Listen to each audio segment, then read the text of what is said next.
It's official. Joe Biden becomes the 46th president of the United States of America. So what's at the top of his agenda and how the transition will work as President Trump refuses to concede? Plus, saying goodbye to Alex Trebek. Here's what you need to know.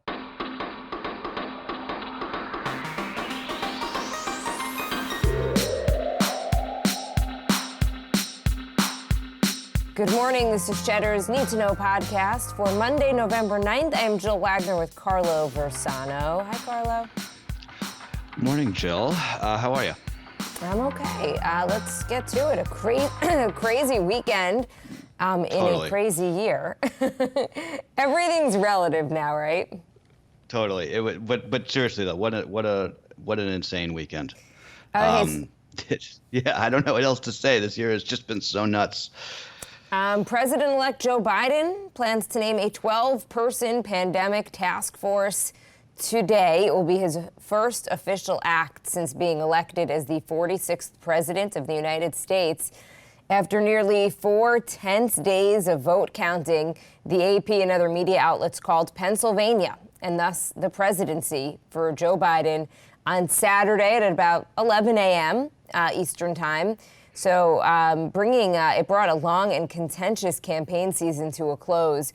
Biden and his running mate Kamala Harris gave a victory speech from Delaware in which they promised to govern for all Americans. Carlo, I covered it live for Cheddar on Saturday night. I thought they struck the right tone, which was kind of like, not like a kumbaya, but all right, we did it. Let's come together and get down to business here. Maybe I shouldn't say this, but I was glad that I wasn't called in to cover that because let's just say I had a couple drinks at that point. But yeah, I mean, look, I think we can't lose sight amid everything else of the history that was made with Kamala Harris. She is going to be the first female vice president in our country's history, the first Black or Indian American vice president, and also the first child of immigrants to serve as vice president. So that's regardless of what you think about her. It's remarkable progress. And her husband, by the way, will be the first Jewish second gentleman. Is that what we're calling him? The second gentleman? Is that the term? So. Yeah, I guess that makes sense. For the talk about how close it was, and look, it wasn't a blowout to be sure, but it was fairly decisive. I think Biden's going to probably end up having exactly the electoral college margin that President Trump won with in 2016, which is wild. The Democrats held all their states from 2016, and then they flipped 74 electoral votes. So putting aside that they disappointed down ballot, that's pretty remarkable. Given that it happened, in a pandemic, in a campaign when all the normal rules were kind of tossed out the window, not to mention, it's very, very hard to unseat an incumbent. It's only happened 4 times in the last 100 years. And this time it happened when President Trump retained more or less majority approval on the economy, and a majority of Americans said that they were actually better off than they were 4 years ago in exit polls. So to lose your job with those kind of numbers, I think what it shows is just COVID was the overarching issue this year, which we all knew. Immediately after the networks called it for Joe Biden on Saturday morning, an atmosphere of joy and celebration broke out in cities across the country. It was a mild and sunny day, so from D.C. to Atlanta, Philly to New York, people spontaneously took to the streets in huge numbers to celebrate President Trump's defeat.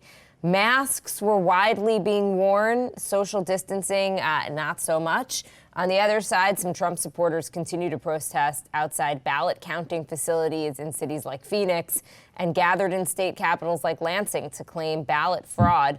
Overseas, though, posts on social media showed fireworks going off in London, church bells ringing in Munich and Paris, cars honking in Toronto, and notably none of the unrest that a lot of people and businesses were worried about.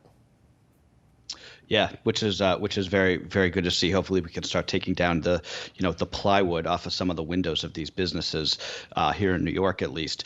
On Saturday I was. Just going quickly. The international reaction was pretty interesting. I don't know if you saw the mayor of Paris. She basically said, welcome back, America.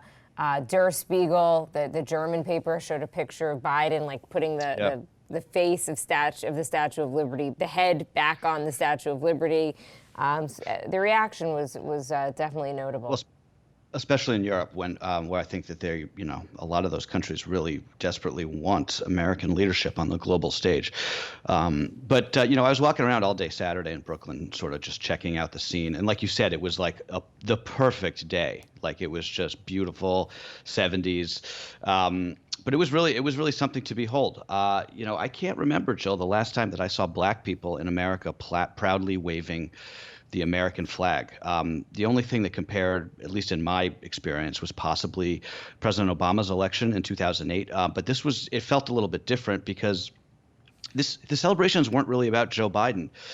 People were waving Biden flags and had Biden signs, but it was pretty obvious what this was about, and it was about Donald Trump and repudiating what he stood for. And again, I'm obviously saying this from Brooklyn, which is about as blue as it gets in the United States. But, we talk a lot about shy Trump voters, which I've always thought of as like a little bit reductive. But there was, at least it seemed to me, an awful lot of shy Biden voters out there on Saturday. And it wasn't just the yuppies like me, in brownstone Brooklyn, who were like walking the streets. This was delivery drivers, cabbies, EMS people, postal workers, working class people. And they were ecstatic that Donald Trump had lost the election, honking, waving, cheering. Obviously President Trump has big appeal among big swaths of working class folks in this country, but not all of them, and especially not in cities. I think that was one of the more notable things I noticed on Saturday.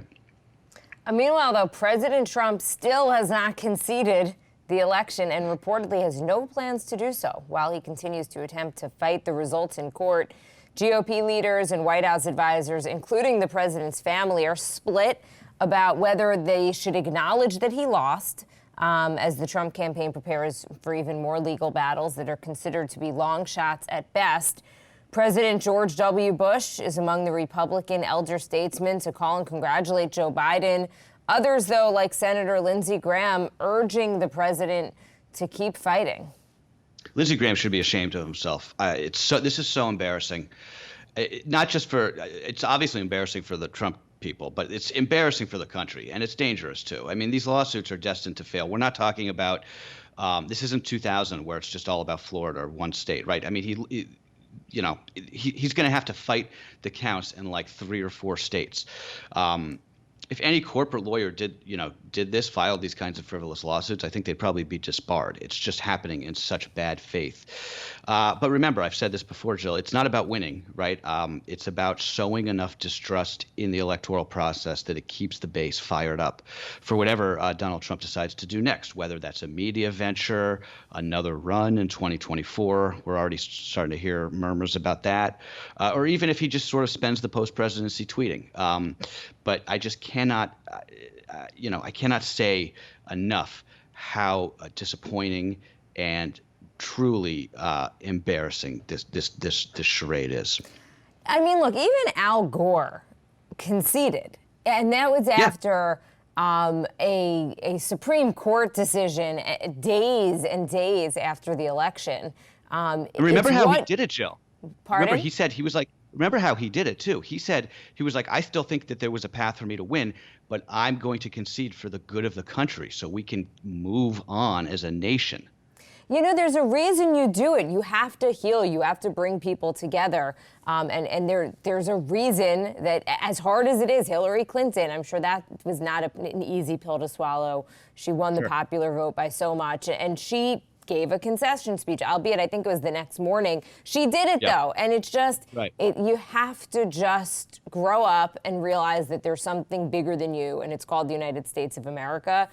There's also, by the way, the transition, which needs to get started, and taxpayers, by the way, pay about $9 million, even more, for a transition team that's part of just this whole process that would get the next president into the White House to start kind of catching up on things. But the current president has to physically open the door and let him in. And if he doesn't concede, it can't happen. And that's our money, by the way. That is our money that pays for it. Just saying. Okay, but let's talk about what a Biden presidency might look like. Today, his transition team is expected to announce a 12-person pandemic task force that's going to oversee the COVID response starting day one, which is something. Usually the first thing that you would see is cabinet picks. Like, that's the big thing that usually we wait for, which just, tells you COVID is going to be the priority, and rightfully so. It makes a lot of sense, given we are in extremely bad shape right now with the virus. And most health experts say the worst of it is probably going to be in January. The cases are just climbing exponentially at this point. Yeah. And we know that deaths and hospitalizations lag that. No signs of stopping. Even in New York, we're still pretty low. Our positive rate is about 2%, but we are over 2%, which is double where we were just about a month ago. Yeah, I think in Wisconsin, the positivity rate is now over 50%, which is just incredible. Insane. Yeah, it's. But yeah, I mean, look, Biden said on day one he's also going to rejoin the Paris Climate Accords, which is symbolic, if nothing else. He's also said that he will send a letter to the UN on day one, rejoining the World Health Organization, reverse the Muslim travel ban, and probably do something on the Dreamers, which all of those things he can do with like the stroke of a pen. He doesn't need Congress. After that, though, he's more likely than not going to be dealing with a GOP-led Senate, which means that he's going to have to tack to the center if he wants to try and get any of the big policy stuff done. So I think, as you and I have been talking about, Jill, the immediate question becomes stimulus. I think it's pretty unlikely we're going to get a stimulus in a lame duck session. But maybe we could get one, right off the bat in January. I don't know. Depends on how bad things are by then, I guess. And then maybe something on infrastructure. That seems like something that maybe Mitch McConnell might consider not obstructing on. But we'll have to see. Of course, we have to see what happens in these runoffs in Georgia in January, which are going to determine, the makeup of the Senate once the president's inaugurated. There was an interesting article in Politico, and I don't want to spend too much time on it, but it was basically saying, Joe Biden happens to have a nice relationship with Mitch McConnell. They spent years together in the Senate. They've been known to make deals. Mitch McConnell was the only Senate Republican, according to Politico, who went to Beau Biden's funeral. So perhaps I didn't know that. Joe Biden might be able to get something done with a Republican Senate. So, we shall see. On a much lighter note, I thought... No, go ahead. Sorry. I thought this was kind of funny. Miley Cyrus's Party in the USA, NSYNC's Bye Bye Bye, and YG and Nipsey Hussle's FDT, and we're not going to say what that stands for, all charting again on streaming services, breaking into the top 40 on Saturday, immediately following the news of President Trump's loss. I heard all of those on the streets this weekend. Also, "Born in the USA" by Springsteen. That was being played a lot. And that I don't know what that song's called, but the one that's like na na na na. You hear it at like sporting event. Yeah. They were blasting that. It was also funny, Jill. I thought of you when I was walking down Flatbush Avenue on Saturday. There were all these people who came out onto the streets banging their pots and pans and colanders. And, I guess they were just ready to go, right, from back in the spring when we were all doing that for the essential workers. But I was just like, God, this year is so crazy. It's so crazy. It's just a totally normal thing for people to just be walking down the street in Brooklyn, like banging their pots and pans. Oh, man, I don't know.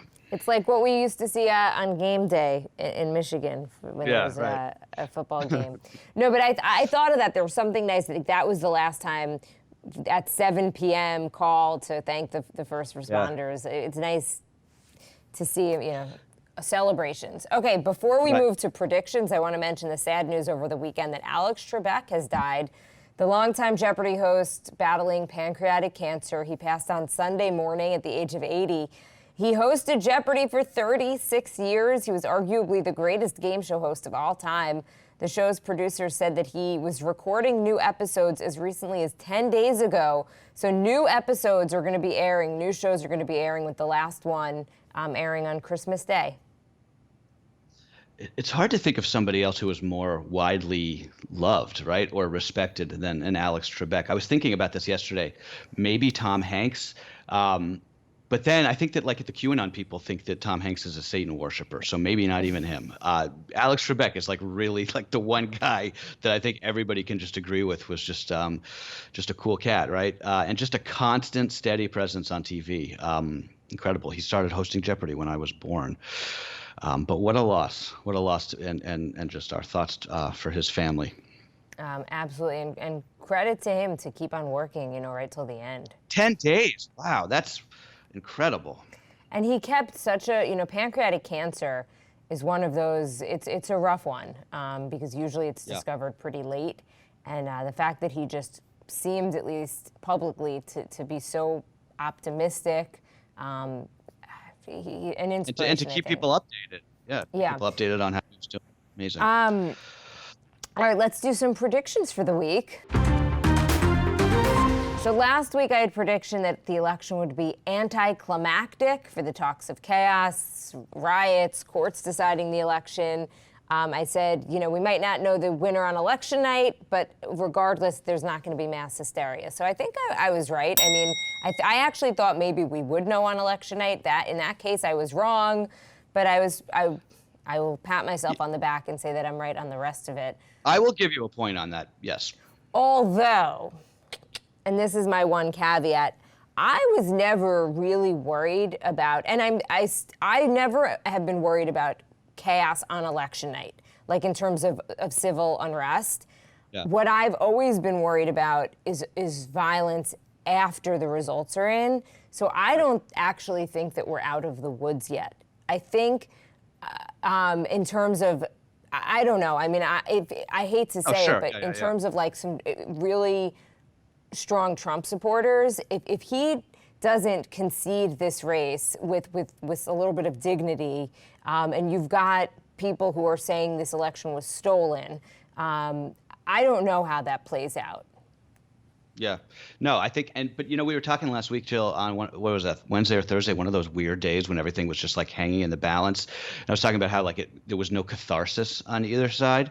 I think that actually the way that this played out, where it kind of dragged on, may have actually been good for what you were saying, because there wasn't like this moment. I don't know. I mean, I guess there was a moment of catharsis for people on the left when the networks called it on Saturday, which you saw in the streets. But there was just something about how it sort of like dragged on for a few days that it maybe wasn't like, there wasn't like this flashpoint that there could have been if we had a call at like 11 p.m. on, a Tuesday night, right? We'll have to see though. Okay. I also, for my prediction this week, I think the markets are going to have a really rough week. I was going to say I think they're going to tank. Maybe not I don't think it's going to be a full-fledged correction, but I think we may have a couple of rough days for the markets. They've had a crazy run since the election, and a crazy run in a good way, rallying mostly on a Biden win and then Republicans keeping the Senate, which would kind of be a little bit of checks and balances, which markets like. But there's going to be these runoffs in Georgia. The president's not conceding. I predict a little instability on Wall Street this week. Okay.